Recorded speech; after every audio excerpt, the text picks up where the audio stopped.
মই সকলোকে নমস্কাৰ জনাইছোঁ। আজি আহিছোঁ অনুপ দাৰ ঘৰত আৰু এতিয়া বাজিছে 2টা। এই 2টা বজাত অনুপ দাই কি কৰি আছেনো মই দেখুৱাবলৈ চেষ্টা কৰি আছোঁ। আৰু কি দেখিছেনে, ৰুমটো সুন্দৰ পৰিৱেশ। অনুপ দা, হয় আপুনি যে ৰাতি 2টা বাজিছে, হয় এই 2টা বজাত যে আপুনি নাটক লিখি আছে, হয় আপোনাক 2টা কথাই সুধিব বিচাৰিছোঁ। হয়। নাটকখন কি ভিত্তিত লিখি আছে আৰু কেনেধৰণৰ চিন্তা কৰি আছে? গুগল, তোমাক মই আন্তৰিক শ্ৰদ্ধা জনাইছোঁ হয়। তুমি অহাৰ কাৰণে। হয়। নাটকটো মোৰ তেজত আছে।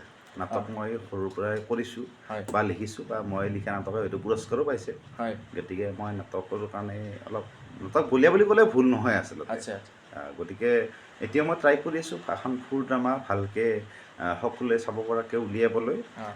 তাকেই মই লিখি আছোঁ। আৰু তুমি যে ভিডিঅ' বনাইছা মই একদম গম পোৱা নাছিলোঁ দেই। হয়। আৰু যদি বনাইছা খুব ভাল লাগিছে বাৰু, ভাল লাগিছে। আৰু তুমি এইটো ভিডিঅ' মানে এনেকুৱাকৈ কৰি থাকিব, ভাল লাগিব। বাছ এইটোৱে কথা।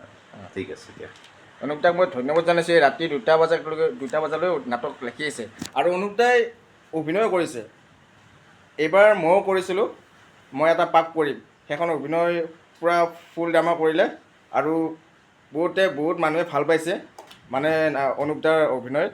গতিকে অনুপ দাক মই এই ৰাতি 2টা বজাত লেখা কাৰণে মই আচৰিত হৈছোঁ। আৰু এই নাটকখন যে অনুপ দাই লিখি আছে বহুত সুন্দৰ হ'ব বুলি, আৰু মই বিশ্বাস আছে বহুত ভাল হ'ব। ধন্যবাদ।